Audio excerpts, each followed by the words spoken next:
For our favorite TV scientists, blowing your mind is all part of the job. While it might not be a big deal to them, the creative ways they bring science to the masses can be totally epic for us. Here are a few of the moments where our favorite brainiacs dropped knowledge that almost made our heads explode. Life in the Matrix.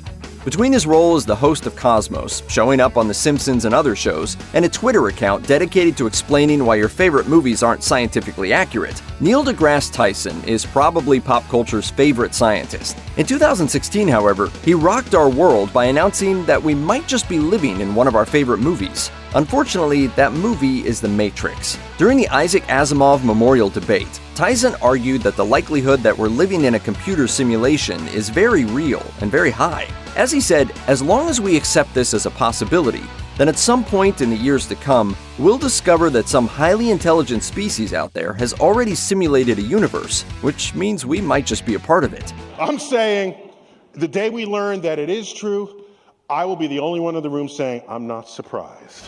Of course, actually proving this is pretty tricky, since it would require us to figure out all the rules of the simulation, which of course is what physicists like Tyson do for a living. That's one way to guarantee your job security. Bill Nye the Climate Guy. With his long-running role as the science guy in a signature lab coat and bow tie combo, Cornell University graduate and former children's educator Bill Nye has secured his place in the hearts and minds of kids everywhere. Lately, though, he's turned his attention to informing the world about climate change. In fact, there are few people in the world who have been more vocal about it, but he doesn't want to do all the work alone. In 2011, he released a call to action in the form of a YouTube video where he both explained how it works and provided a simple experiment illustrating the reality of the situation that viewers could perform at home. He went on to explain the disastrous effects that global warming has on the planet and our lives, but the lecture wasn't all doom and gloom. True to his status as the friendly face of science, he provided information and proposed some simple steps that we can all take before we find ourselves living in full-on Mad Max times. Time travel? No problem. For years, we've been under the impression that time travel is a pretty difficult feat to accomplish. At the very least, you need to get a classic car up to 88 miles per hour, right? Well, not according to British physicist Brian Cox, who truly astounded everyone in 2013 when he said that time travel was actually pretty easy, unless you plan on going backwards. But actually, from a non-linear, non-subjective viewpoint, it's more like a big ball of wibbly-wobbly, timey-wimey stuff.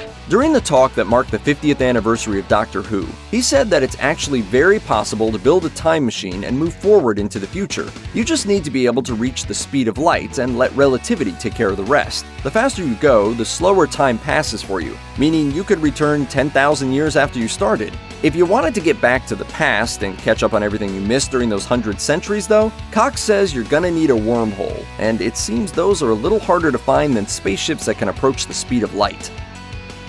Come again?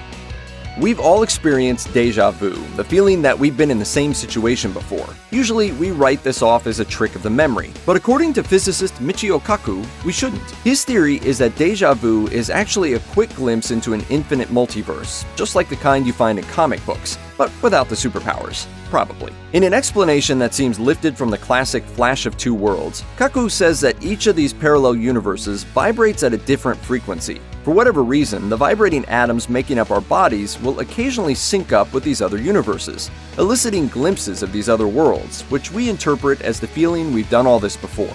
So the theory of the multiverse, that's true? True. Oh yeah, big time. Yeah, I still can't believe it, and I'm from another planet. It's an interesting theory, but it raises some interesting questions. Like whether or not we're going to eventually meet up with evil goateed versions of ourselves, or get wiped out by the Anti-Monitor. Yikes. James Burke predicts the future. James Burke is well known as the host of Connections, a fascinating BBC series documenting the way that small changes in the past can have widespread ramifications for the future, like the way that banking practices in the 10th century eventually led to the Saturn V rocket. In 1973, he took this idea of connections into the future, predicting that by 1993, computers would be omnipresent. He was off by a few years, but he was pretty spot on about schools, businesses, and even average people becoming dependent on computers. He even suggested that people would willingly share the most intimate details of personal information with complete strangers through networked databases, which we now know as social media. I think infinitely greater. I think we're about to bump up against a revolution that's going to make what Gutenberg did look like quiet afternoon stroll. His prognostication caused such a fuss that the BBC upped the stakes a bit, asking him what life would be like in the year 2100. His prediction? 3D nanofabricators will eliminate poverty and scarcity. If he's right, it'll be amazing. If he's wrong, he'll probably be dead by then, so he's got nothing to lose. We're all made of stars. As the original host of Cosmos, Carl Sagan spent his career bringing science to the television audience with a boundless curiosity and optimism, and told us all what we were made of. Because the cosmos is also within us. We're made of star stuff. It might sound like it's just a new agey way of saying we're all connected in some existential metaphysical way, but he actually meant it in a very literal sense. The elements that make up everything in the universe, from distant stars to our own bodies, all originate with the Big Bang. And if that makes you feel cosmically insignificant, it shouldn't. As Sagan said, we and everything around us are the end result of a phenomenal series of events and reactions that began at the centers of primordial stars.